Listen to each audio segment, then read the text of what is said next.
Olá pessoal, chegou a hora de voltar a lançar vídeos sobre arte aqui no canal Dermarte, o canal de Dermatologia, Beleza e Arte.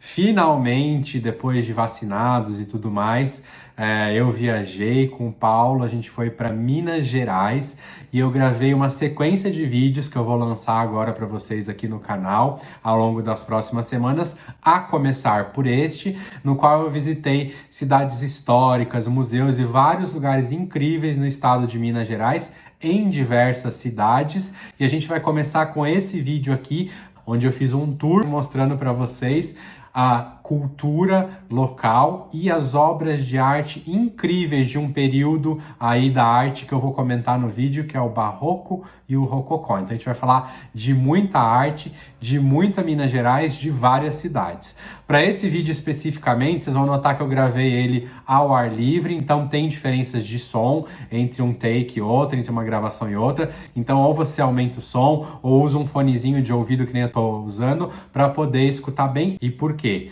Dentro das igrejas, eu gravei vídeos legais dentro das igrejas, eu não ia ficar falando alto como eu falava fora. Então eu falei baixinho, perto do celular. É legal vocês ou aumentarem o volume ou usarem o fonezinho para poderem escutar com melhor qualidade as descrições e verem as imagens incríveis que eu peguei para vocês nessa viagem. Vamos lá então? Se você está aqui a primeira vez no nosso canal, é de alguma dessas cidades, é de Minas Gerais, conhece ou tem vontade de ir, deixa aqui embaixo o seu comentário. Se tá a primeira vez no nosso canal, não esquece de se inscrever, porque daí você vai receber nossas novidades, tanto de arte, quanto de dermatologia, beleza e saúde que a gente faz aqui no canal. E aqui no Instagram e no Facebook, a gente posta aí uns temas diferentes, videozinhos mais curtos e tudo mais. Vamos lá para esse vídeo, porque eu fiquei muito feliz de conseguir gravar tanta coisa legal nessa viagem, e esse é o primeiro vídeo de uma série de vídeos que eu tô lançando sobre arte, cidades históricas e museus em Minas Gerais. Vamos lá!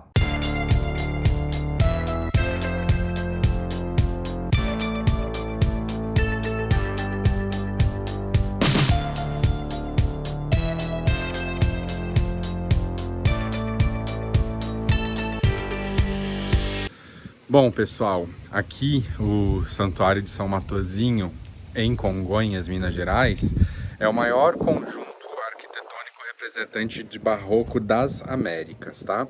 Então aqui atrás de mim vocês veem lá em cima a capela, né, com os 12 profetas, e existe um conjunto de outras capelinhas aqui, ó, que vocês podem ver, tá vendo? Uma, duas, três, e essa que tá aqui nas minhas costas, tá?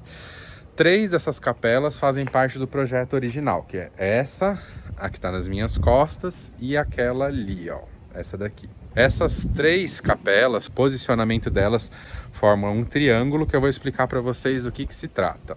Então, a começar por essa, da qual participou do projeto o Aleijadinho, que ela começa aqui, eu já vou mostrar para vocês o que tem dentro. Você sai de um caminho, ó, uma escadinha que direciona já para a próxima, que é aquela, e depois de lá tem uma escadinha que a gente vai mostrar que direciona para a próxima, formando um triângulo. O triângulo tem a ver com a maçonaria, um símbolo maçom também.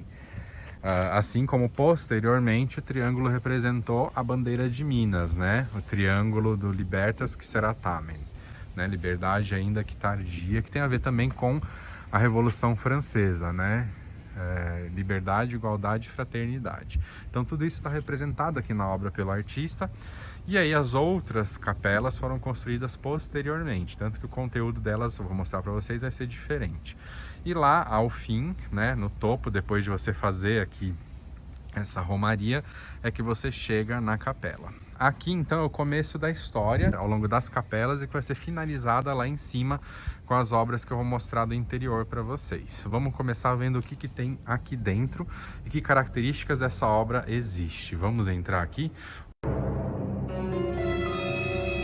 Olha isso aqui, é a Santa Ceia. Isso agora fica fechado, porque antes era aberto, e só para vocês verem a que nível chega a ignorância, existiam coisas naquelas prateleiras laterais e foram todas roubadas. Assim como um dos personagens, que é o primeiro sentado aqui com um saquinho de ouro, quem que é esse? Judas. foi malhado, levou um tiro porque uma pessoa, no dia de malhar o Judas, decidiu que queria malhar a obra de arte. Então, por isso agora esse local fica fechado, a gente só pode filmar por fora. O que essa Santa Ceia mostra? É uma Santa Ceia com mais personagens que o habitual, correto? Tem mais gente aqui. Então, na esquerda e na direita tem 2 garçons. E também a mesa é diferente, é uma mesa redonda. A mesa redonda mostra que todos os seus componentes têm igualdade, não existe um componente mais importante. Outra coisa importante que retrata a nossa cultura local é que o que é servido aqui na mesa, ó, bem no centro, não é um cordeirinho, mas um porquinho, tá? O que diferencia também, trazendo aí a cultura local aqui para essa representação, ou seja, uma releitura de Aleijadinho. Todos os personagens têm algumas características que são a assinatura de Aleijadinho, que são esses olhos esbugalhados, essa barba e esses cabelos encaracolados, e uma assinatura dele, que ele não podia assinar a obra, mas que ele assinava através disso, é que a barba surgia atrás da orelha, o que não existe no homem natural. Outra assinatura é o nariz afilado, olha o tamanho desses narizes grandes, tá vendo? E pontudos. E uma outra coisa que a gente vai ver aqui no bigode é que o bigode surgia de dentro da narina, que também não existe no homem real. Então são assinaturas, características que ele imprimia em suas obras para dizer que ele que tinha feito. Outra coisa importante é que as mãos eram muito grandes em proporção aos pés. Olha como os pés eram menores. E também que o pé tinha dedos tão grandes quanto os dedos das mãos. Que isso, segundo algumas leituras, quer dizer que consciente ou inconscientemente Aleijadinho projetava na obra o que ele não tinha. Porque o Aleijadinho tinha suas extremidades amputadas, né? Alguns dizem que pela lepra, eu já fiz até um vídeo sobre isso no canal, que a gente vai colocar o cardzinho aqui para vocês verem. Outros dizem que ele teve paralisia infantil e outros artrite reumatoide, que ele amputava os seus dedos devido à dor. Outra coisa interessante é o fato da mesa ser redonda. Ela faz uma referência à tábua redonda. Outras referências são feitas, como o que eu falei para vocês aqui do porquinho, isso tem muito a ver também com o barroco peruano.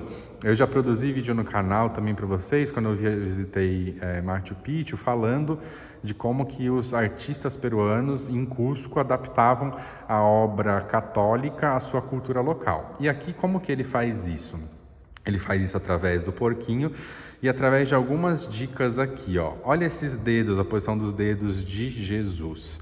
É uma posição que leva para religiões orientais. Outra coisa que não dá para ver aqui tão bem é que existe uma protuberância na testa de Jesus que seria o terceiro olho, que também refere-se às culturas orientais. Então, uma passagem aí entre o catolicismo e outras religiões. Então aqui a Santa Ceia, feita uma releitura por Aleijadinho. Uma coisa interessante é que ele estava no fim da vida dele, ele já tinha mais de 60 anos e ele precisava acelerar essas produções da sua obra-prima, aquilo que marcaria a sua carreira. Então, quando a gente olha por aqui, os corpos parecem completos, mas eles estão muitas vezes cortados pela metade. Aquele ali, por exemplo, não tem as pernas, ó, vocês podem ver, porque ele não teve tempo de fazer isso, então ele acelerou e fez muitas vezes só bustos, corpos pelas metades. Todos os corpos que estão sentados ali atrás não têm pernas. Isso se deve à necessidade dele produzir todo esse conjunto de obras muito rápido, porque ele já estava uma pessoa para a época muito de idade e precisava deixar a sua marca, a sua obra-prima, que é o que a gente vê e vai ver aqui. Antes disso aí, eu queria mostrar para vocês, olha, o desgaste que existe na pedra. E aí a gente segue um caminho pela escada, olha a escada desgastada aqui pelo passo, ó, que mais desgastada pelas pessoas pisarem. Essa escada direciona a gente para onde a gente tem que ir da próxima, ó. Então daqui eu tenho que ir para lá. Por quê? Porque ela conta uma história da Via Crucis, que começou ali na Santa Ceia e vai continuar ao longo das próximas capelas e ser finalizado na capela central, nos quadros que nós vamos ver lá dentro. Então vamos para cá. Vamos entrar nesse outro cenário. Aqui foi quando Jesus falou: orai e vigiai, mas os apóstolos adormeceram. Então estão aqui os apóstolos mais jovens, Pedro ali preocupado, o arcanjo Gabriel. Nessa obra aqui, especificamente, existe uma obra que se inspirou nela, nesse arcanjo especificamente, que é o arcanjo da Catedral de Brasília, que foi uma releitura desse arcanjo, nessa posição, tá? Vocês veem que Aleijadinho foge um pouco do que é regra, que são aqueles anjinhos infantis. O arcanjo já é um anjo adolescente. Teriam que ter um corpo mais maduro, com músculos, abdômen, e nessa posição, mas ele mantém os olhos esbugalhados e os cabelos encaracolados. Jesus aqui está numa posição específica também, com um ombro descoberto, outro ombro coberto, as mãos em posição específica e sentado sobre uma pedra, que na verdade é em madeira, que foi entalhada em pedra, mostrando uma pedra em processo de lapidação. Então ele mostrava aqui uma evolução. Então aqui era a primeira parte da evolução, nessa Via Crucis, que era o aprendiz de maçom. Então na obra, ao mesmo tempo que ele mostra a evolução da Via Crucis, ele também mostra a evolução da maçonaria. Então esse daqui seria uma pedra em lapidação, ou seja, um maçom aprendiz e também um aprendiz de escultura, né? Um dos seus aprendizes aqui nas obras. Então era como ele retratava a sua cultura da época em imagens sacras por encomenda da igreja. E olha para onde a escada nos direciona, para a terceira ponta do triângulo, das 3 capelas originais. Então a gente vai subir até ali. Então a imagem do triângulo da Inconfidência Mineira, o triângulo da maçonaria. Ai gente, a Via Crucis mesmo, que você sobe isso daqui, fica até com falta de ar. Os degraus são grandes, a inclinação aqui é bem íngreme. A terceira cena é a traição de Judas, quando Jesus é preso. Então aqui a gente tem Judas, que já deu o beijo em Jesus. Judas tem os olhos esbugalhados e uma cara satírica. Uma cara que a gente vai ver também nos outros personagens, como eu mostro ali atrás e aqui, que é uma cara bem diferente, né, do estilo do Aleijadinho, do estilo da época. Parece aquelas máscaras de carnaval italianas, com os narizes bem proeminentes, os queixos com 2 bolinhas, os olhos bem esbugalhados. Olha como é diferente do rosto de Jesus. Isso significava o quê? Significava que ele estava usando um disfarce para retratar alguma coisa. Ele retratava aqui esses soldados com botas e roupas com botões. As roupas são bem diferentes, né? Aqui uma couraça de metal, uma roupa que não era a roupa da época de Jesus. Era uma roupa da época da coroa portuguesa. Portanto, o que ele estava retratando aqui era a coroa portuguesa perseguindo Jesus. E a gente vai ver numa obra mais adiante isso mais escancarado, mais escrachado. E aqui uma coisa interessante. Esse é Pedro com a espada que revida o ataque e corta a orelha do soldado que tenta prender Jesus. E na mão de Jesus está a orelha, a qual ele reestabelece no soldado e fala para Pedro que quem com pedra fere, com pedra será ferido. Ou seja, a violência gera violência, ele não deveria fazer isso. Aqui a gente pode ver também que algumas das estátuas estão com as mãos vazias ou faltando coisas, que isso tudo é fruto de depredação quando essas capelas eram abertas. Hoje a gente não pode mais entrar. E aqui Jesus, então, sendo traído por Judas. E vamos para a próxima capela. Agora as próximas capelas já foram feitas posteriormente, tá? Vocês vão ver que muda um pouquinho o estilo. Olha o sino da igreja tocando. Meio-dia agora. Vai dar as 12 badaladas. Vamos caminhando para vocês escutarem. A capela linda lá, que a gente vai contar a história dos profetas que estão lá. Vamos primeiro aqui, ó. O que nós temos aqui? Outros 2 cenários da Via Crucis. Primeiro, Jesus sendo açoitado e depois ele sendo coroado com a coroa de espinhos. Novamente, os soldados não se parecem com os soldados da época. Olha que face mais diferente, como das máscaras de carnaval. Olha o tamanho desse nariz, olha o tamanho desse queixo, olha esse olho. Todas elas têm caras muito diferentes, diferente da cara de Jesus. E aqui, como eu prometi para vocês, mais escancarado está o sangue no pescoço de Jesus. Jesus teve seu pescoço cortado ou foi enforcado? Não, né? Jesus foi crucificado. Então por que o pescoço de Jesus tem sangue? Porque talvez ele esteja também fazendo um papel aqui de inconfidente mineiro que foi enforcado. Quem que foi?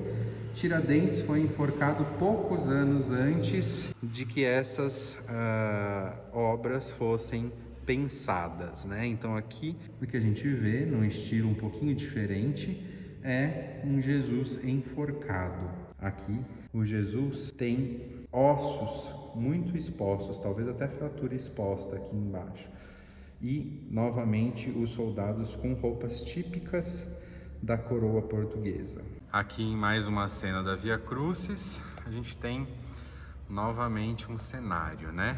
Olha que interessante. Essa criancinha aqui, bochechudinha, é uma representação de um personagem da coroa portuguesa.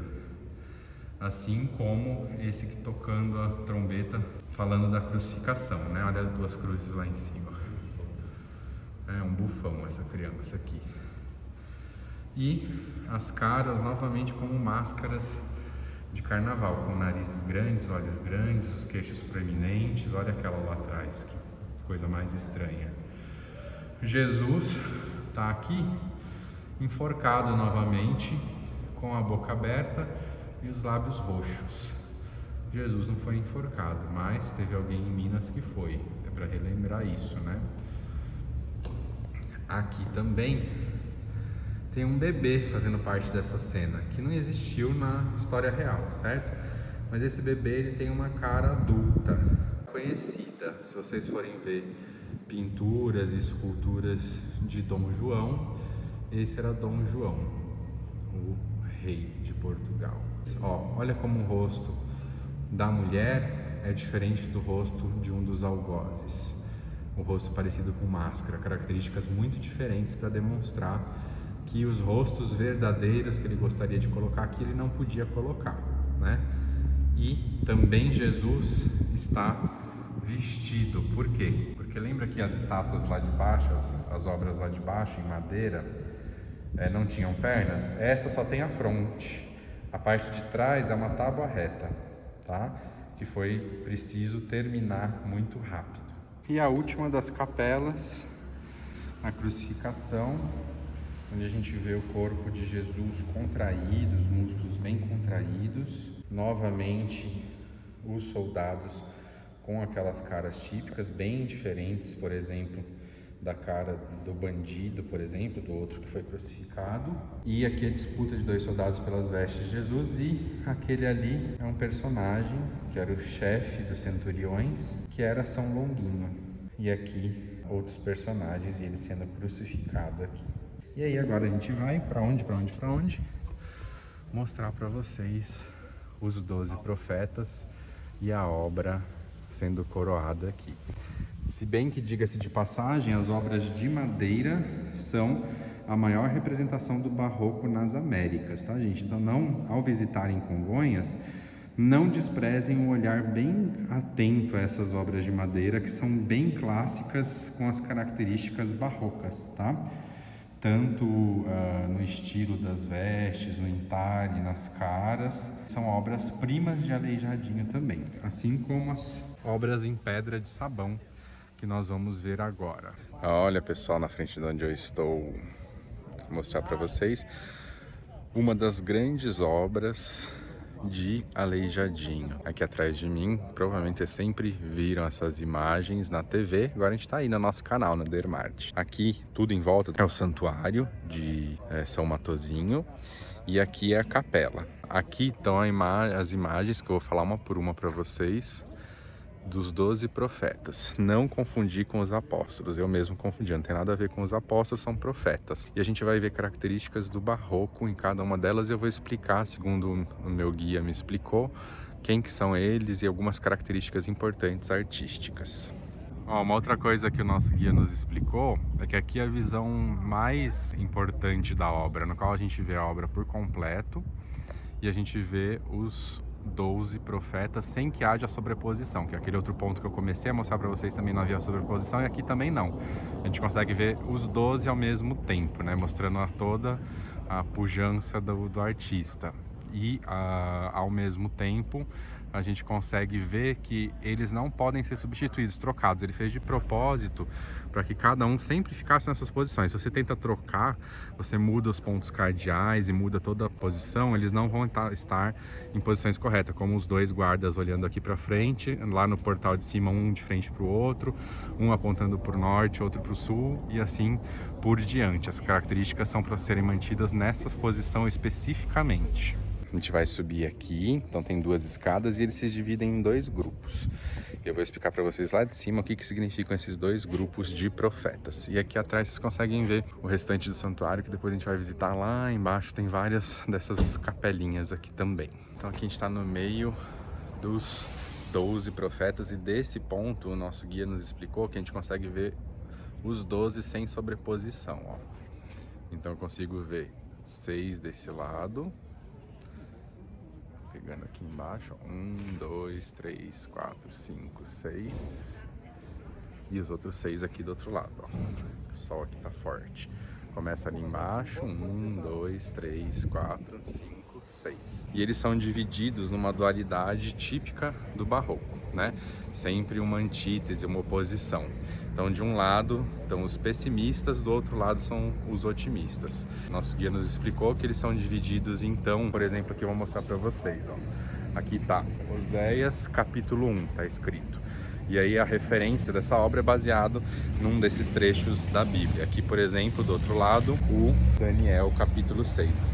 Então a referência de cada história que está retratada aqui está na Bíblia segundo essa divisão. E aí eu vou mostrar para vocês características das esculturas e contar um pouquinho a história de cada um. Ó, nosso primeiro personagem é Isaías, que fala sobre a vinda do Messias. Uma característica importante, você vê a barba toda com essas linhas curvilíneas.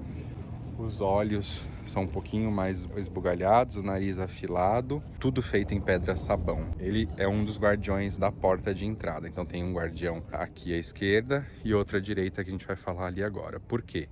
Porque tudo remete também ao templo maçom. Então as disposições de coisas aqui fora e lá dentro tem a ver também com a maçonaria. Aqui do outro lado nós temos um dos pessimistas, o Jeremias, que era das Lamentações. O que a gente pode ver, e nosso guia nos explicou, é que a gente tem a sorte de ainda estar aqui vendo as obras originais. Já foi aventado de se tirarem essas obras para conservar, porque a pedra-sabão, vamos mostrar aqui bem de perto, ó, ela está sendo corroída pela chuva e pelas intempéries. Elas já foram escaneadas e existem réplicas delas para serem guardadas, mas essas obras aqui, para quem ainda vem aqui, ainda são as originais que estão aqui expostas ao tempo e às intempéries, e por isso o desgaste delas. A gente vai mostrar o desgaste em outras também. Então, o segundo no portal. Vamos para o próximo. Aqui nós temos Baruque. Ele nos explicou, nosso guia, que quer dizer aquele que é louvado. Então, um dos otimistas também. E vocês podem ver o nariz aqui, ó, bem potudinho, bem afilado, que é uma das características da obra de Aleijadinho também. Aí bastante detalhe da obra também, com as linhas curvas aqui em relevo. Olha quem está aqui, Ezequiel, que fala sobre o homem em perigo no meio das chamas. E mais um símbolo maçom, que é esse braço na frente do peito, no qual ele fala que ele perde a cabeça, mas não revela quem é. Juramento maçom aqui nessa obra. Agora chegamos em Oséias, que fala de adultério. O que a gente pode notar também, uma ligeira diferença nas faces entre os profetas que são mais pessimistas e os profetas que são mais otimistas. Até aqui o rosto dessa, a gente vê, né, com o nariz afilado, como eu falei, mas um rosto mais pacífico. E aqui uma característica apontando para o norte. Já aqui um rosto mais austero, mais sério, parecendo o pessimismo. E aqui Daniel, que é uma das obras-primas mais copiadas, a mais famosa, que é o Daniel que foi jogado aos leões. Então tem um leão aqui. E uma característica importante desse leão, que não tem cara de leão, né? Vocês veem que esse leão tem uma cara meio dúbia. Muita gente chegou a falar, ele não conhecia leão, nunca tinha visto, nunca tinha ido para a África, mas a questão não era essa. Eles recebiam as referências europeias e os leões eram retratados com uma cara misturada, uma cara entre o humano e a fera. E aqui a fera domesticada. Isso tem muito a ver com filosofia, tá, gente? No qual você tem que domesticar as suas feras internas. Então a fera humana domesticada pelo homem, mostrando que você domesticando as feras humanas, você atinge um nível superior de desenvolvimento espiritual. Isso é muito importante. Chegamos a Joel, que fala das pragas, um dos negativos. Tem até, ó, um passarinho ali em cima. Também uma cara mais austera, um nariz afilado, a barba encaracolada. Aqui um desgaste pelo tempo, que vocês estão vendo ali, até um líquen. E ele tá olhando um outro ponto cardial, né? A gente mostrou o primeiro ponto cardial olhando para o norte ali. Aqui ele olhando para o poente, tá? Que é naquela direção. Exatamente. De Congonhas. Também a referência dos 4 pontos cardeais. Também uma referência aos maçons, a maçonaria. O Grande Ocidente e o Grande Oriente maçons. E olha que linda, né? Quando a obra se encaixa com a capela lá atrás. Aí um outro dos profetas apocalípticos, né, que fala dos conflitos, também com as mesmas características, ó, um nariz bem fininho, um olho grande, as barbas encaracoladas e o desgaste do tempo aqui, né? E notem que até agora nós só vimos obras que estão com vestimentas bem típicas de profetas, mas a gente vai notar que uma delas é diferente já já. E aqui nós temos Jonas com o peixe. Jonas também está olhando para um ponto cardial, que é o nascente, também com o nariz afilado. Aqui, infelizmente, já o desgaste, ele perdeu os dedos. Jonas é aquele que foi solicitado por Deus para pregar em uma cidade, ele desobedeceu, então ele foi engolido pelo peixe e devolvido com vida na cidade em que ele deveria pregar, e aí então ele obedeceu e iniciou as suas pregações. E aqui nós temos os guardiões todos, ó, super atentos. E aí a gente chega em Amos. Amos tem a roupa diferente que eu falei pra vocês. Vocês notam que ele tem um calçado mais simples, uma calça mais simples. As roupas dele, ele é um pouquinho encurvado. Não sei se vocês conseguem notar, com a barriga proeminente. E tem os olhos mais amendoados. Olha que diferente. Ele também tá com desgaste. Ele tinha aqui um bastão que foi depredado, ele segurava um bastão nessa mão, e dizem que ele é o autorretrato de Aleijadinho. Então olhem aqui o rosto para imaginarem como que era Aleijadinho. Então esse é o Abacuque, que está apontando pro sul, um outro ponto cardial, e ele com o polegar, e ele criticava os caldeus e os babilônios. Então um dos profetas também negativos. E o Abdias apontando para o norte, que era o profeta que falava aos gentis, com uma face mais serena, que é típica desse lado aqui, ó. Então a gente vê aqui alguns dos profetas otimistas e ali os profetas pessimistas. E essa era a divisão barroca, né? E lá dentro a gente vê bastante rococó. Então a gente tem duas características, o barroco e o rococó aqui, que era um movimento de transição e oposição. O rococó já fazendo um pouco de oposição ao movimento barroco. Tem características das duas fases artísticas aqui. Agora a gente vai entrar então na capela do Santuário de Matozinho. Eu vou mostrar algumas características lá internas para vocês. Olha, a gente está aqui dentro da capela. E é uma capela predominantemente no estilo rococó. Como que a gente vê isso? Tem espaços vazios, ela não é muito carregada de informações como o barroco. Então a gente vê os enquadramentos aqui, os quadros todos feitos sobre medida. E a gente vai ver lá mais próximo aquelas características que eu já falei para vocês, de curvas, conchas. E aqui, a gente até, nosso guia nos mostrou, tem características de chinesices, que são também marcantes desse período barroco, transição para o rococó. Aqui é o ponto alto do trabalho de Aleijadinho. A gente vai ver mais lá fora, na parte que eu vou mostrar lá fora para vocês também. Aqui tem algumas coisas que foram feitas por ele. Eu vou mostrar algumas características aqui no vídeo. Eu vou começar para vocês por esse lindo teto, que não é de Aleijadinho, mas que a gente vê algumas técnicas aqui como uma perspectiva, em que a gente vê, por exemplo, a impressão de que existe profundidade, que não existe, que é uma pintura plana. Grande parte do que vocês vão ver aqui dentro é pintura sobre madeira. Vamos lá ver algumas características mais de perto. Ó, uma característica interessante da presença do rococó nessa igreja, a presença, por exemplo, de dragões, tá? Que era bem típico dessa época, e as imagens em concha, como vocês estão vendo aqui. E aqui para baixo, vou mostrar mais de perto aquelas características que eu falei de chinesices, que são esses adornos aqui e aqui, com linhas bem desenhadas, parecendo algas, plantas e conchas. Aqui a gente consegue ver um relicário que é atribuído à técnica de aleijadinho, mas talvez seja um aprendiz. O que acontece com esses relicários? No meio deles, tá vendo que tem um espacinho? Aqui existiam ossos de humanos. Dessas peças sumiram, mas existem algumas ali no altar. Essas 4 que ainda tem ossos humanos, que a gente vai ver mais de perto ali também. Mais uma vez a gente vê os anjinhos com aquelas características que eu já falei em outras partes do vídeo para vocês também, né? As linhas curvas do barroco e os anjinhos mais rechonchudinhos. Esse tipo de curva, esses rococós aqui, ó, é que são típicos dessa fase da arte, tá? A gente vê impresso tudo em madeira aqui, né? Bem desenhado. Lembrando que o Rococó foi um movimento que começou na França e queria valorizar a burguesia mais do que a religião, ao contrário do Barroco, que era um movimento religioso. Aqui do outro lado um outro relicário, ó. E lá na frente a gente vê outros 4 relicários com ossos humanos. Então tem ossos humanos aqui dentro, ó, dessas partes redondas. E aqui embaixo, o padroeiro da capela, que é o São Matosinho. Lá a gente vê Jesus, e a gente vai falar um pouquinho da característica desse Jesus ser um pouquinho diferente. O que tem de diferente nesse Jesus? Algumas características, né? A gente vê que os pés não estão sobrepostos, como geralmente é. A roupa também é diferente. Ele é um corpo mais forte, menos magro. Os braços esticados e um olhar para o horizonte, tá? Isso faz parte do movimento da época, né? Como isso daqui é uma encomenda da igreja.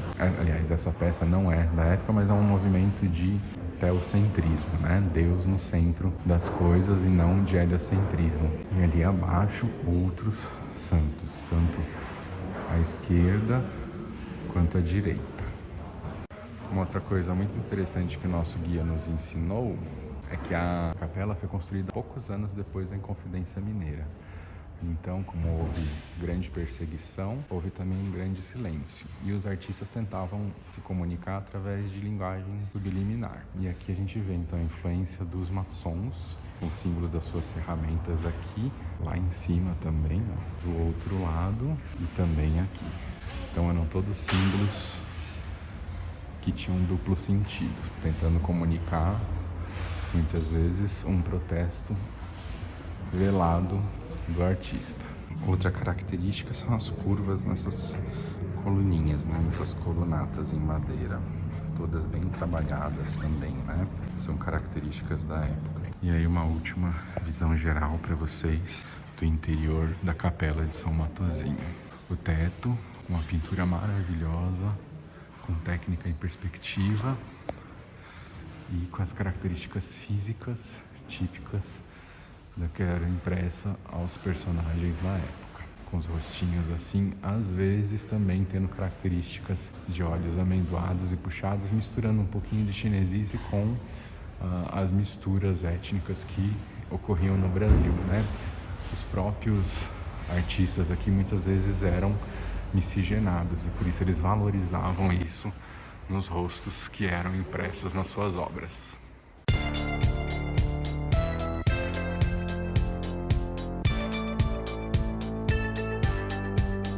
Pessoal, vamos conhecer mais um pouquinho de arte e história. Aqui a gente está na Praça Minas Gerais, que é uma praça super histórica na cidade de Mariana, em Minas Gerais, que foi o primeiro povoado de Minas Gerais. Bandeirantes saídos de São Paulo chegaram aqui e fundaram o primeiro povoado em Minas Gerais. E o que tem de histórico então aqui nessa praça? A cidade de Mariana, por ter sido a primeira cidade, se tornou um importante centro econômico e político com a descoberta do ouro. Então, quando começou o ciclo do ouro, aqui existiu muita riqueza e foi uma das primeiras capitais da província de São Paulo e Minas quando ela foi desmembrada do Rio de Janeiro. Por esse motivo, essa foi uma das primeiras cidades a ter uma casa de câmara e cadeia, que está em restauração. A gente não vai poder entrar, mas eu vou mostrar aqui para vocês a fachada. O que representava a casa de câmara e cadeia? Então a casa de câmara e cadeia era o centro político-administrativo aliás, Mariana ainda não era uma cidade, né?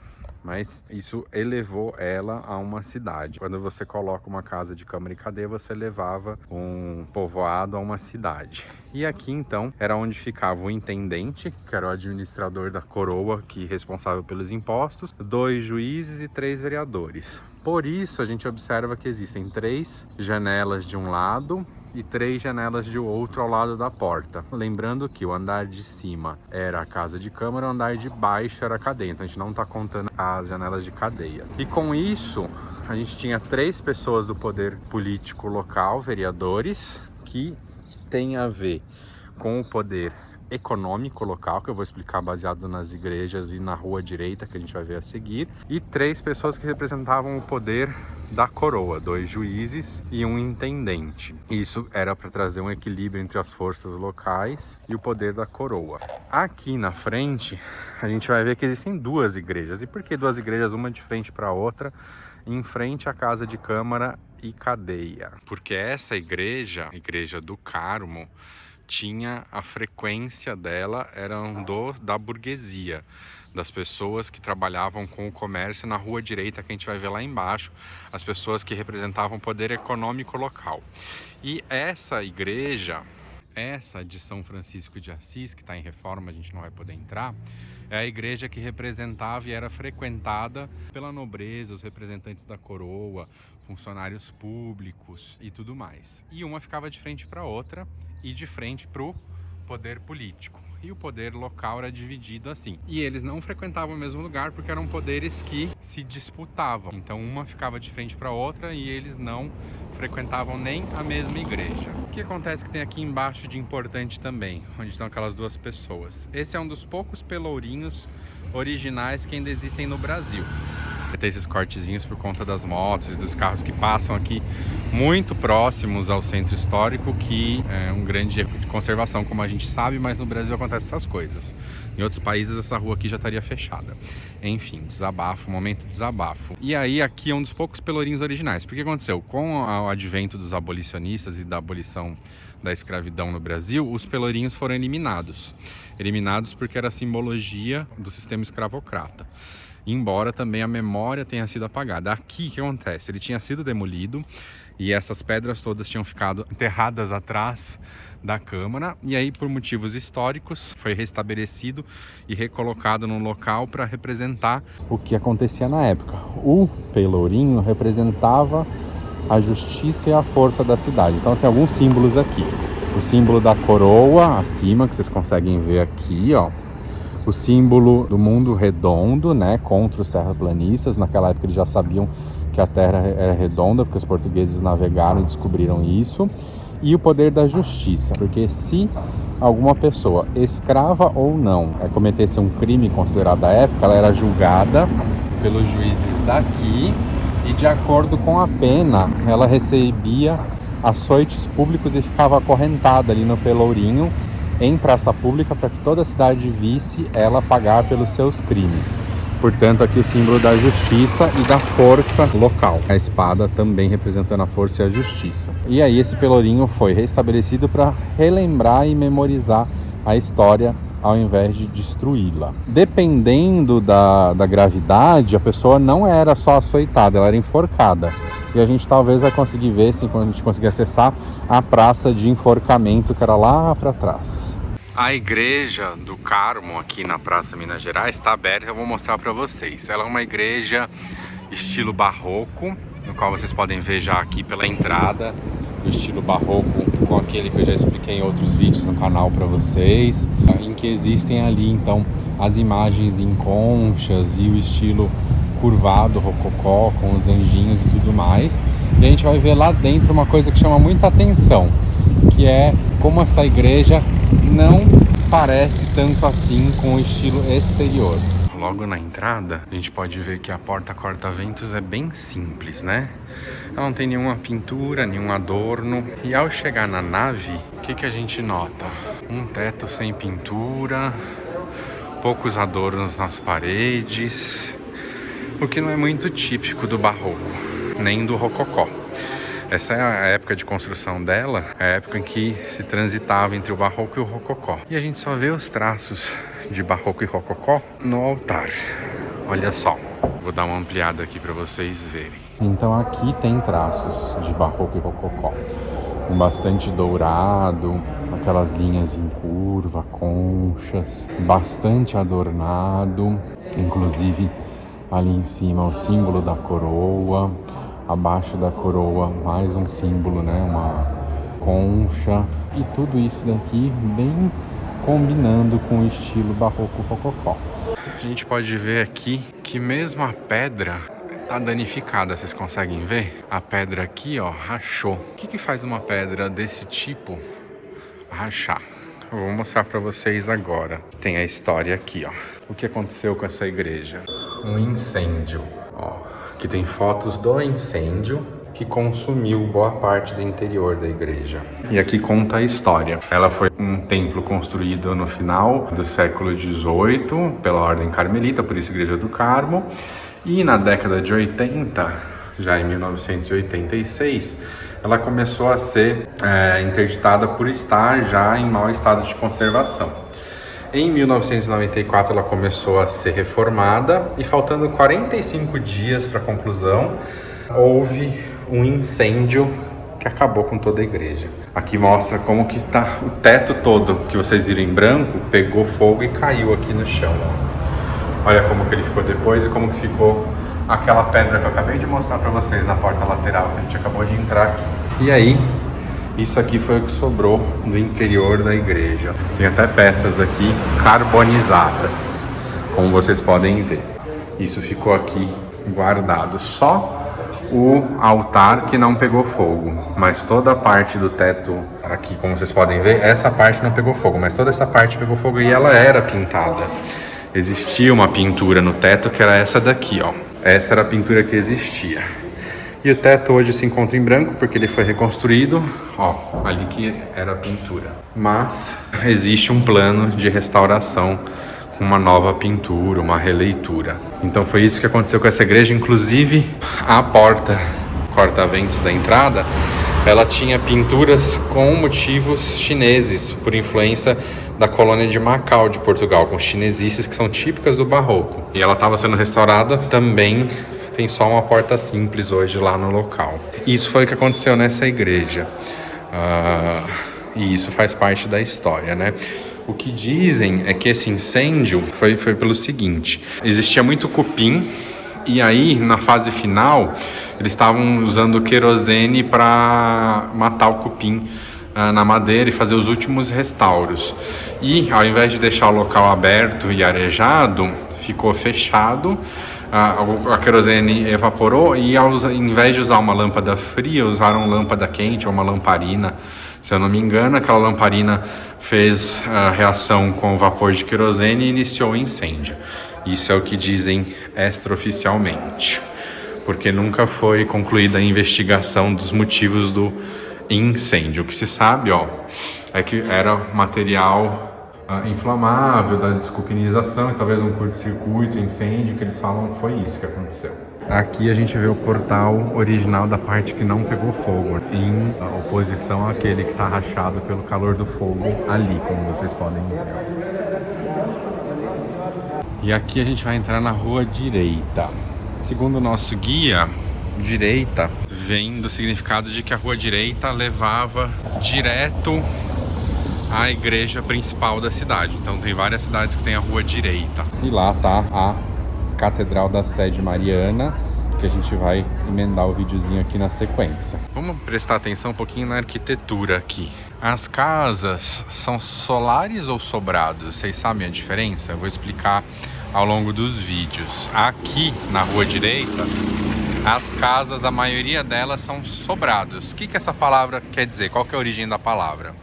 Como aqui era uma rua importante de comércio, aqui moravam os comerciantes, eram sobrados. Por quê? O comerciante morava em cima e sobrava embaixo para ele fazer o comércio. Ainda assim, hoje é uma rua importante de comércio. Todos os andares inferiores são ocupados por comércio. Outra coisa importante é que, por ser comercial e não existia banco na época, aqui se concentrava boa parte da riqueza da cidade. E por isso eles construíam as casas germinadas, uma coladinha na outra, que era para a casa não poder ser sitiada, cercada por todos os lados. Então, se houvesse uma invasão e aqui fosse cercada, eles conseguiam escapar de uma para outra e assim por diante. Elas eram interligadas. Inclusive, algumas tinham até um ponto de vigilância, que era aqui, essa torre, por exemplo. Hoje aqui é o centro de acolhida ao turismo, mas esse era um dos sobrados mais importantes. Há também os solares. O que quer dizer solares? Que eu vou mostrar um ali mais na frente para você. Solar é só lar. Ele era só para morar. Então eram pessoas que não usavam a casa para o comércio. Em geral, pessoas mais ricas ou administradores, padres, pessoas que só moravam na casa e não tinham o comércio. Então não eram da burguesia. Aqui morava a burguesia. E nos solares moravam a nobreza, os funcionários da coroa, padres, etc. Os barões e tudo mais que a gente vai mostrar para vocês. E aqui um exemplo de solar. Era o solar da residência do Barão de Pontal. Aqui a gente não pode entrar, também está fechado, mas lá dentro existem 2 pátios. Na parte de cima, obras de arte e tudo mais. E na fachada o que a gente nota de diferente? As sacadas são feitas de pedra-sabão, o que não é nem um pouco comum, tá, pessoal? As sacadas em geral são de madeira trabalhada, então por ser um barão a sacada era feita de pedra-sabão, o que não ocorre nem em outros solares de outras regiões, ou seja, ele era um barão importante na época. E nas laterais a gente tem brasões de família dos 2 lados, aqui e ali, como vocês podem ver, que era a indicação da nobreza. Então esse é um solar, diferente dos sobrados. Porque hoje tem comércio embaixo, mas na época não tinha. E aqui, como eu prometi, vou mostrar para vocês mais um solar. Esse era só para morada. Ele foi um solar feito para moradia dos padres da Catedral da Sé daqui, que é logo ali. E atrás fica o solar, que foi construído para moradia deles. A gente pode notar que ele é diferente do estilo das casas lá da rua direita, com uma arquitetura bem mais desenhada. Tem pináculos no teto, toda uma obra com pedra e madeira aqui.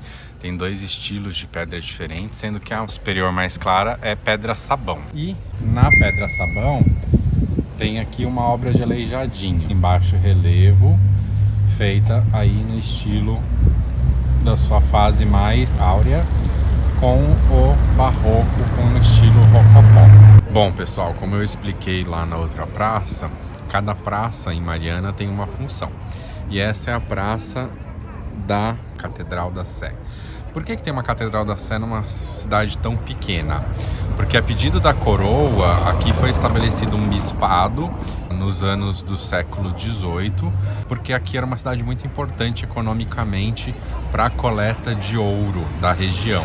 E essa praça especificamente era a praça onde ali no centro, onde hoje tem esse lustre aqui, era a praça onde eram comercializados os escravos. Então, óbvio que depois do movimento abolicionista, o que tinha ali no centro foi demolido e foi mantida só a praça. Aqui a gente ainda tem resquícios de uma senzala de comércio, que é a parte da planta baixa dessa casa aqui, que está fechada agora no momento, mas que tinha essas janelas aqui, ó, que vocês podem ver que é bem na base mesmo da casa, onde era uma das senzalas. E aí os escravos eram então expostos aqui na praça para comercialização. Então tem ainda alguns prédios bem históricos aqui, outros são restaurados.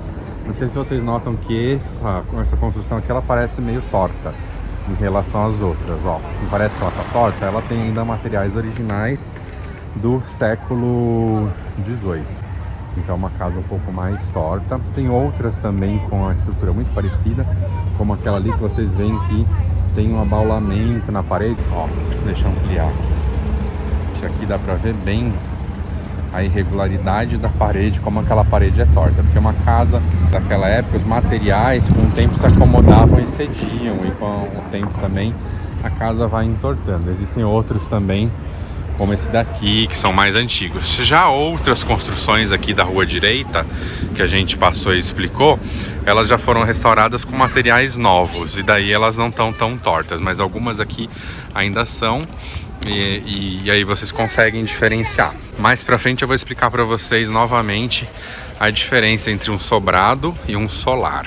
Mas antes eu vou explicar mais um detalhe da arquitetura dessa igreja da Sé aqui, que foi uma igreja construída já sob influência dos jesuítas. Os jesuítas que participaram da expansão do barroco.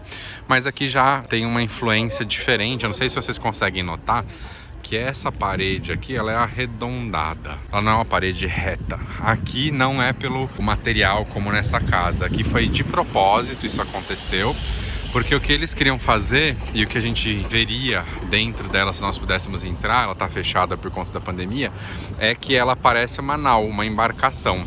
E qual que é o simbolismo disso? De parecer um barco, como se ele tivesse de ponta cabeça aqui. Então aqui seria a parte do barco que vai na água e aqui seriam as laterais. Tinha a ver com, estamos todos no mesmo barco, somos todos da mesma fé em Deus. Era isso que os jesuítas queriam espalhar, né? Nós sabemos que não é bem assim, né? As pessoas têm direito às suas fés diferentes e não necessariamente estarem no mesmo barco, mas lembrem que nessa época a expansão da religião católica era feita através das missões jesuíticas no Brasil. Mas aqui já com uma influência, além dessa influência barroca jesuítica, já tem colunatas mais retas, uma construção diferente, embora lá dentro dessa igreja da Sé exista muita arte barroca. Inclusive aqui dentro, quando vocês vierem já estiver reaberta, tem um órgão que é o único fora da Europa daquela época, dos anos 1700. Fica dentro dessa igreja, a gente não pôde entrar e não pôde visitar, porque tá tudo fechado devido à pandemia, mas só a altura aqui por fora que eu tô mostrando para vocês já vale a pena em Mariana. Mas quando vocês vierem, vocês vão visitar dentro de cada uma dessas igrejas.